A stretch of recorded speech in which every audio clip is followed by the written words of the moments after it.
is Matthew Wayne Selznick, and this is Sonitotum, episode 76.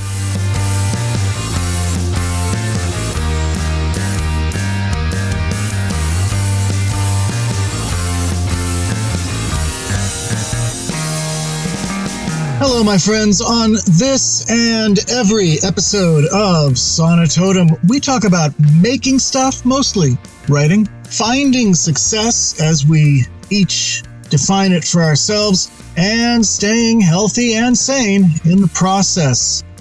Who am I to be talking about such things with you? Well, I am an independent creator who's been doing this in one form or another since the mid-1980s. And in the modern era, if we can differentiate in such a way, I have been an independent author and self-publisher since 2005. And given that history, I try to approach everything from the perspective of an experienced beginner. This is far from my first rodeo, but you know what? The bulls keep changing. Is that a good metaphor? Is that a good analogy? Every episode of Sonitotum, I like to start off by talking about what I've been up to in my creative writing life since the last episode. Today is Monday, March 20th, 2023. And by the way, today I am doing this as a car cast. So I'm sitting, like I sometimes do, sitting in my car in the parking lot of a local park, just for a change of venue. The only reason this is a car cast and not a park cast is because it's rainy and cold outside. It's not raining right this instant, but I don't want to be wandering around in the park and have it suddenly start to rain. So we're sitting here in the park. Well, we're sitting here parked at the park in the car. So you're getting the Prius interior sound studio. And, as long as we're talking technical stuff, my lavalier mic that I normally love to use, I don't know. I think it might be dying out. It had some terrible electronic buzzing and hissing going on. So for the first time, I'm just using the microphone that is built into the laptop for this. And you know what? We'll see how it goes. There's a lot that I can do in post, as they say. So what have I been up to since the last episode? The last episode, of course, was an interview episode where I shared with you a conversation I had with the author Joyce Reynolds Ward. We do that every other episode. I speak to an author or creator of some kind, and we talk about making stuff and finding success and staying healthy and sane. When I'm not doing an interview episode, though, it's you and me talking. What have I been up to since we last spoke? Well, it's partially going to dovetail into what I want to talk about in this episode, but basically I spent a lot of my free time, my creative time, in setting up creative infrastructure and learning and studying and setting up some tools, primarily around my gradual shift over to self-hosted open source, or as close to open source as possible, as often as possible, products and software and services, and also my continued understanding and learning about Obsidian, a knowledge management program that I really think is probably going to be as close to my dream writing application as I might come. I've talked about the quest for the dream writing application in past episodes. I'll refer specifically to the episode where I sort of spell out my wish list for the perfect application for fiction writers. I'll have that in the show notes for this episode 76, which you can find over there at mattselznick.com/sonitotum-076. I'll have links to whatever I happen to talk about in this episode in those show notes. But yeah, I have a list of sort of ideas that would make writing software just about perfect for me. And I have been thinking about teaming up with somebody to help me develop such a thing. And I I spoke to a longtime friend, although we've never met in person, Crispian Burks, who is a developer and a writer and a creator. So I thought he might be the perfect person to team with on this, but he showed me the light about just how complex and just how much time and energy and resources it would take for a single developer to develop my sort of dream writing application. And his input was really helpful. And his input helped me, to adjust my perspective, and to adjust my expectations. And sort of at the same time that he and I were corresponding back and forth, I learned more about what Obsidian is capable of doing. And so I've been gradually shifting pieces of my creative environment over to Obsidian. So that's been my focus this past week or so. I recorded the last episode the day it came out. And this time I'm recording a few days before the episode comes out. So it's possible I might do more in the next 2 days in terms of actual creative work, in terms of like actually writing, actually working on one of my ongoing projects, whether it's the free serial fiction that I offer my mailing list subscribers and my patrons, Hazy Days and Cloudy Nights, or the novel that I'm pecking away at, Shadow of the Outsider, the follow-up to Light of the Outsider, my last novel, and its follow-up, The Perfumed Air at Kawanatag Bay. It's possible. Every episode of Sonitotum that isn't an interview, it's sort of the plan to rotate the subject matter between making stuff, finding success, and staying healthy and sane. I'm going to deviate from that this episode because what I want to talk about, it kind of covers all of those things. There's no easy way to artificially segregate making stuff, finding success, and staying healthy and sane in the process with this topic. And that is finding the means to do our creative work. Now, this sort of pushed itself into my brain as the topic for today because I had an email interaction with Brian. Hi, Brian, if you're listening. Brian reached out to me because he is a subscriber to the mailing list, and he is a subscriber to the free Hazy Days and Cloudy Nights, How It All Got Started serial fiction that I send out to my mailing list subscribers. And he emailed me saying, hey, I didn't receive installment number, I don't remember which one it was, 28, 27, something like that. And I checked and I saw that it did indeed go out to him. And, I suspected it might have ended up in his spam folder. And he wrote back saying, yep, that's what it was. And hooray. And he wrote a little bit more to tell me that he had been, kind of into my stuff since way back when I released the free podcast edition of my first novel, Brave Men Run, back in 2005.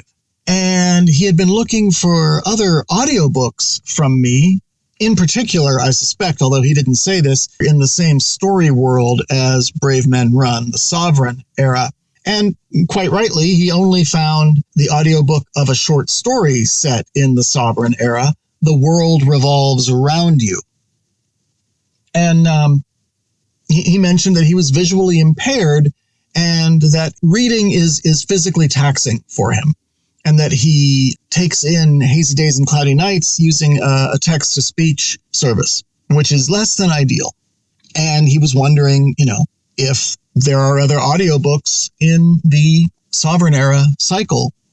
And I had to tell him there aren't right now, and that unfortunately it's unlikely that there will be for the foreseeable future, because creating an audiobook is a massive undertaking of time and energy.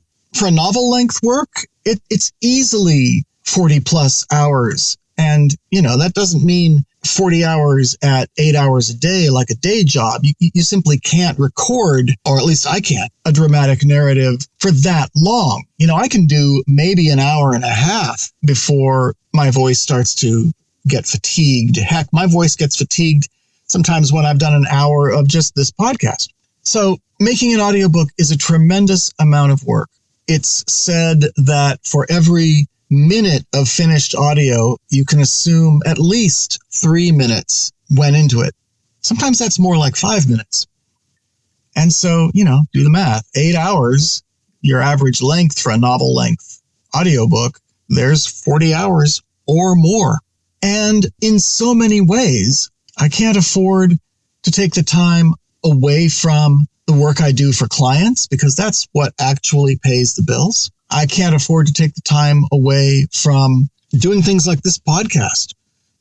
These solo episodes, they might take me maybe 4 hours altogether between the actual sitting down and recording and then the editing and the sundry little technical tasks that have to happen to turn things into an MP3 and writing up the show notes and all of it. For a regular episode like this, it could be, I'm going to say 3 to 4 hours. For an interview episode, those are averaging 6 to 8 hours.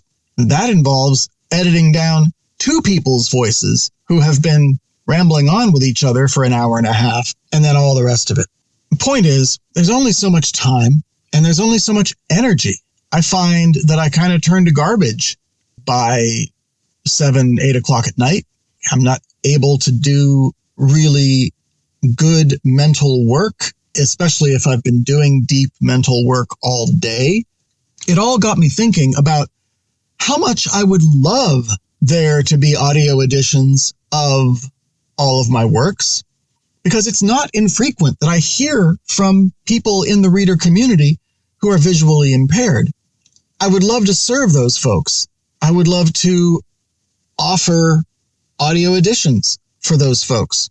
I would love to spend more time working on the new projects, Shadow of the Outsider. And I've got a lot of things that are in the hopper. And it got me thinking about, as I mentioned, about the means to create. And I'm not just talking about financial means. That is, to be honest, what I usually think of when I think of the means to create. But I looked up the definition of that term, means. He has the means to do this or that. And the other definition is an action or system by which a result is brought about, a method. And I'm lacking in both. I'm lacking in the system by which a result is brought about, and definitely lacking in the financial resources to dedicate. Now, I'm working on the system part of things. But one of the things that keeps me from sticking to a system is, like it or not, the very first thing that I have to prioritize every day is my work for clients. And that's good work. That's noble work. I'll even go so far as to say I'm helping bring new art to the culture by helping my podcasting and my writing and my other clients. Most of my clients, all of my clients right now, are involved one way or another with adding to the culture, right? And I love that. I'm super proud of that. But as a freelancer, as a creative services provider, I trade time for money. And there's only so much time, right? And frankly, there isn't enough money. So when I'm not working for someone, when I'm not actually using my time to work for someone else, I'm using my time to seek out new work. And then there's time and energy to create. And that's only if circumstances in my household don't distract or pull away. This is nothing new from me. Heck, I've gone back sometimes and looked at old blog posts or old journals and seen myself wrestling with these issues time and time again. And I've talked in the past in this podcast. And again, I'll have a link in the show notes to the episode where I speak about this, about having systems, having processes, not necessarily goals, but systems and processes so that the work is done no matter what. Focusing on doing the work, not focusing on making sure the work is finished. Because if you do the work, then eventually it will be finished, right? So none of this is new, but I feel bad about not being able to just tell somebody like Brian, yeah, you know what? I'm going to take the next couple of weeks and record Brave Men Run, the long-awaited audio edition of the canonical edition of that book. Yeah, I'm going to go ahead and take a month, maybe, and record both Brave Men Run and its follow-up, Pilgrimage, and get them all produced and everything. And I won't do anything else. That's all I'll do. But I can't even say I will dedicate half my day or 3 days out of the week or anything like that. Part of that is because I don't have systems in place, and it's not always up to me to maintain what systems I do have in place. So it's partially refining and developing my systems, but honestly, sticking to those systems is not always possible. But the better the systems are, the more I show that I'm taking the system seriously, the more possible it will be to not be pulled away by other things. But the other thing, too, is the financial means.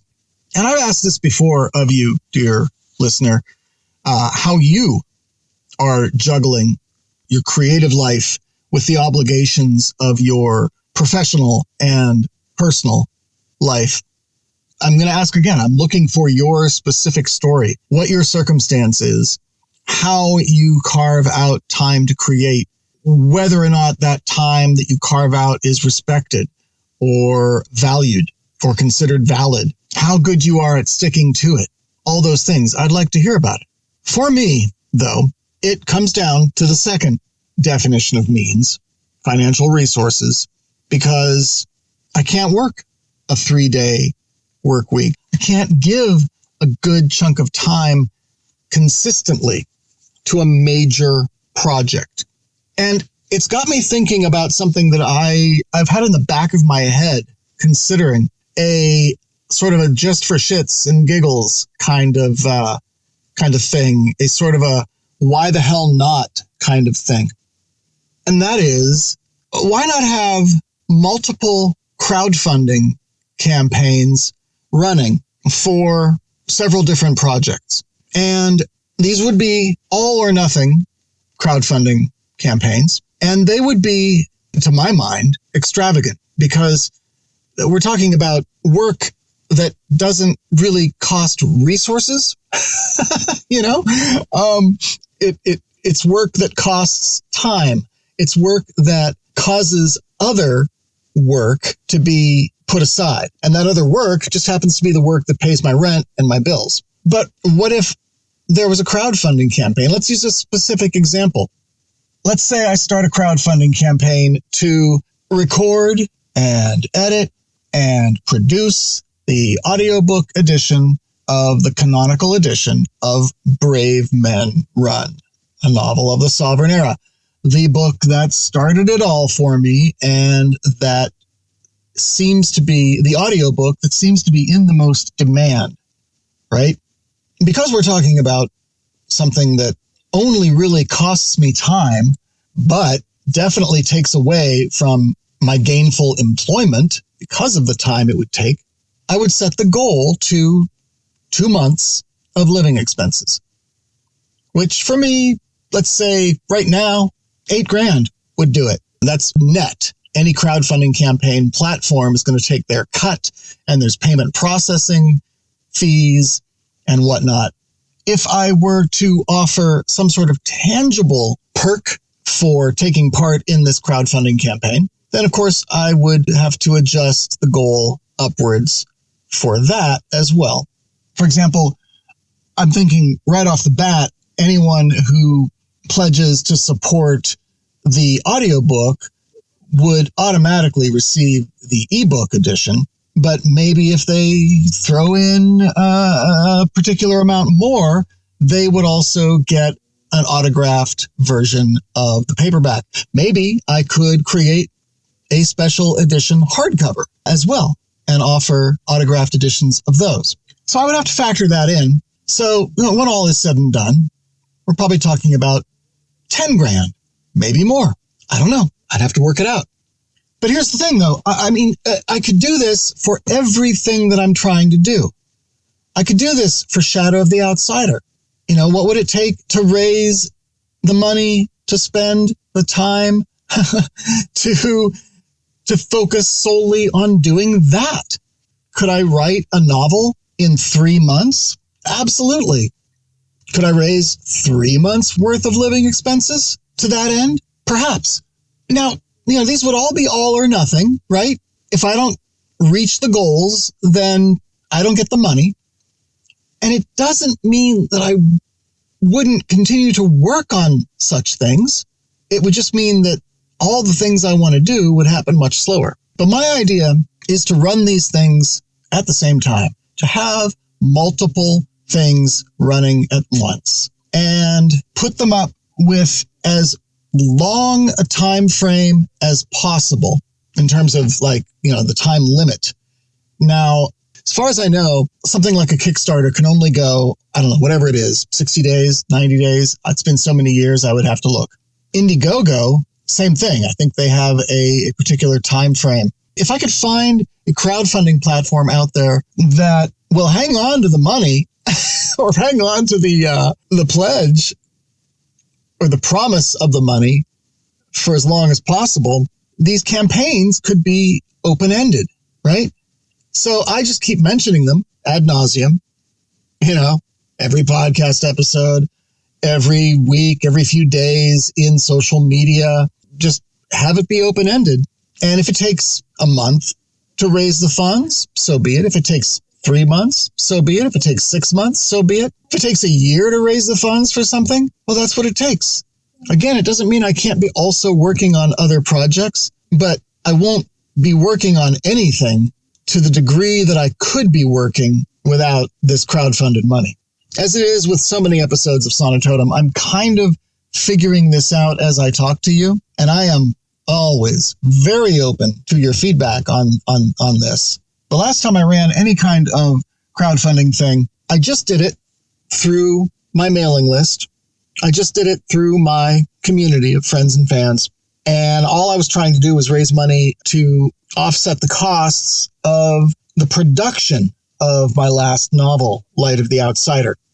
Didn't do it with any kind of crowdfunding platform. I wrote all about it rather than talk about it again here in the episode. I will refer you to the show notes for this episode 76, over there at mattselznick.com/sonitotum-076. I will link to the Scribtotum article that I wrote all about it and such.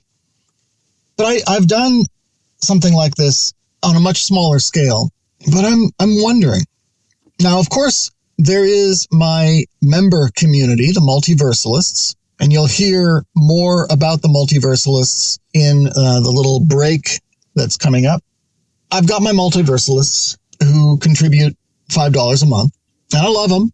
I'm grateful to them. I'm talking to them right now. They get, among other perks, they get to hear the complete, uncut, unedited edition of every episode of Sonitotum. And when I'm doing these episodes, very often I'm thinking of them as the people who are really listening. But, they're great, but they're not enough. Just practically speaking, what they contribute every month is not the scale that I'm talking about, right? So this would be something different to try. I want to have audiobooks for Brian and my other visually impaired community members. Remember, the larger goal of my life is to move away from working for other people and to focus most of my time on creative endeavors, earning most of my revenue from creative endeavors. And maybe the goal is supposed to be, earn that revenue on the front end and not necessarily on the back end. I don't know. I don't know if I have the community of friends and fans to support such craziness. But if I find the right crowdfunding platform, there's really no reason not to try. I mean, it can all ideally, always be there. This is what I'm thinking about, gang. There's no reason not to set this up. If you've got a reason why I shouldn't try something like this sort of multiple rolling, ongoing crowdfunding campaigns, let me know.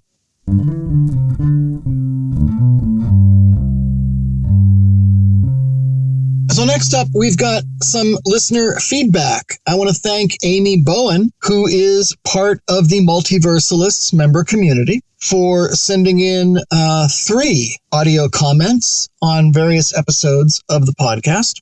Let's listen to what Amy Bowen has to say about Sonitotum episode 59. Hello, Matthew Wayne Selznick. This is Amy Bowen. I'm a writer. I periodically produce my own podcasts at ameliabowen.com every August and every December. I'm part of the community of friends and fans from way back. I have hired Matthew Wayne Selznick's creative services on several occasions. I really appreciate what he does, and I agree with you. I do want to help build this community, and I do want to be a part of this community. So I am very much looking forward to seeing what you decide to do with the patron tiers. And it's possible I might reorganize my Patreon account and after December 1st and might possibly sign up. Thank you so much for creating this show and for inviting audio comments. I will talk to you later. Bye. So thank you so much, Amy, for once again for sending in an audio comment. You mentioned being interested in seeing what I do with the various patron tiers, and that question has been resolved for a little while now for the uninitiated, for the listener. So the deal is that I used to have, for my member community, I used to have a number of different member tiers, patron tiers, levels at which one could pledge their support for the Multiversalists member community. I think it was $3 a month, $5 a month, 10, 15, and 20. And I realized pretty quickly that, number one, there was sort of a choice paralysis going on there, that giving people so many different options with so many different kinds of perks at each level, why not simplify things? Why not be a little less precious about what I offer to the community? And so I pretty much took all the perks that everybody got at every level and made the whole kit and caboodle available at $5 a month. So anyone can pledge $5 a month or more if they prefer. And I do have a lovely patron, JC Hutchins, who has chosen every month to add a little bit more to his $5 pledge. But everybody who pledges $5 a month gets the same opportunity to have the same perks. And that is pretty much same day looks at my works in progress. So if I write something or if I work on a piece of fiction or a piece of creativity, whatever I produce that day, whether it's notes or a rough draft or a sketch or whatever it might be, I share that with my patrons. My patrons have the opportunity to have a live sort of hangout with me once a month. My patrons, as I mentioned earlier, get the uncut, unedited versions of every episode of Sonitotum, which means they get to hear, especially like with these interviews that I do every other week, they get to hear the entire conversation. Anything that might have been cut for time or cut for brevity, they get to hear it all, which adds some nuance and some context, perhaps, to the overall conversation. Anyway, there's a lot of perks, and it's all for $5 a month. So that's the decision I made, Amy, was to just make it really, really simple and give almost everything that I had been offering to people right up to the $20 level. Because I want to make it easy and I want to make it affordable. And I want the goal to be to grow the community more than grow my pocketbook. Because let's face it, if I grow the community, all y'all are going to want to contribute over the long term. And the bigger the community gets, the more value there will be to being part of the community.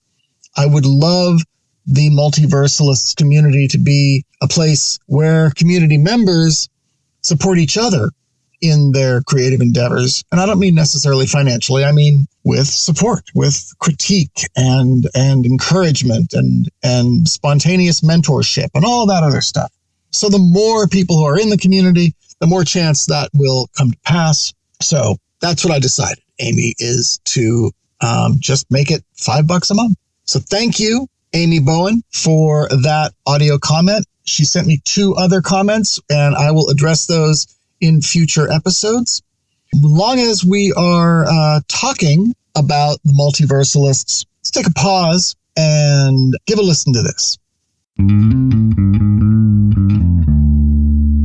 Hey, if you've enjoyed this or any other episode of Sonitotum, I've got 3 things that I would love for you to do for me to help show your support for the show. The first thing is, if you haven't already, wherever it is that you get your podcasts, please subscribe for free to Sonitotum. Just click that subscribe button for Sonitotum wherever it is that you might have heard this episode, wherever it is you get your podcasts. Next, wherever it is that you get your podcasts, I hope you'll take just a moment to rate and review Sonitotum.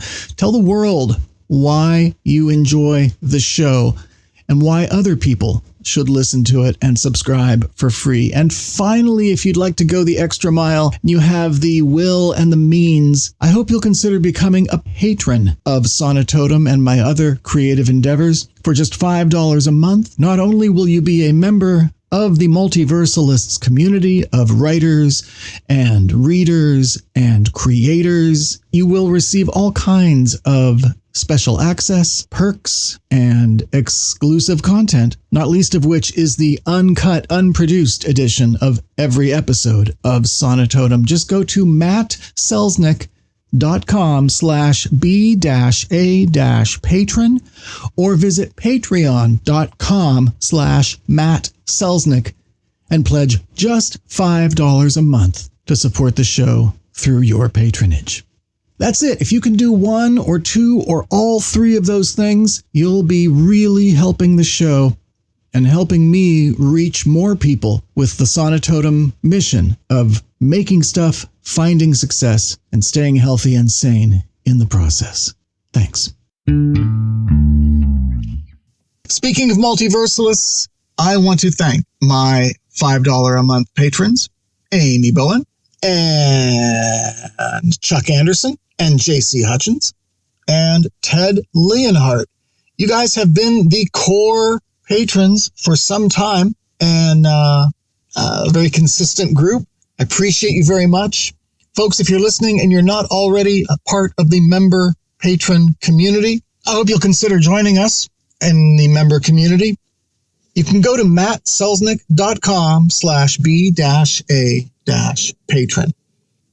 I've already mentioned that I would love your feedback on the subject of the perpetual crowdfunding model to obtain the means, both the systems and actions and methods and the financial resources to do things like create audiobook editions of all my works so that my visually impaired reader community can hear my works with my voice. I would really, really love your feedback because let's face it, you are among the people that I'm going to be asking for this if I end up doing it. So I want to know what you think. I want to see if it's viable. You can leave your comment there in the show notes for this episode, episode 76, at mattselznick.com/sonitotum-076. Or you can just go to mattselznick.com and click on the podcast link in the menu. It'll take you to the same place, more or less. You can leave a comment there. If it's easier for you, you can just send me an email at matt@mattselznick.com. I reply to every email. Or you could do like Amy did, and you could record a little voice message on your computer or on your phone and email that to me at matt@mattselznick.com, and I will respond in an episode, just like I did with Amy. Let me hear from you, folks. Let me know what you think, whether you are already part of the member community or not. What do you think about the idea of creating these these multiple crowdfunding campaigns for multiple projects to offset the weeks and months of effort that it takes to do major creative projects. I appreciate you listening. I appreciate you, period.